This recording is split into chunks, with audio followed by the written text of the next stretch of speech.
to figure out how I'm going to do the wires.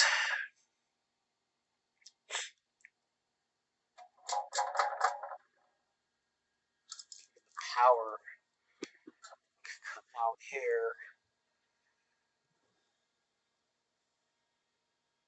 Plug in. And I'm not too fucking sure right yet.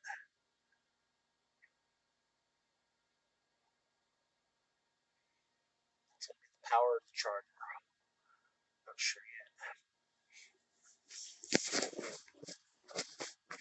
I think that'll be the charger, actually.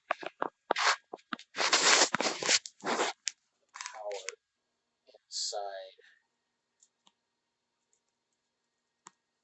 I don't know. Just me and the shit. I gotta figure out something fucking do besides this fucking rag joint. But I want to keep the Shimano.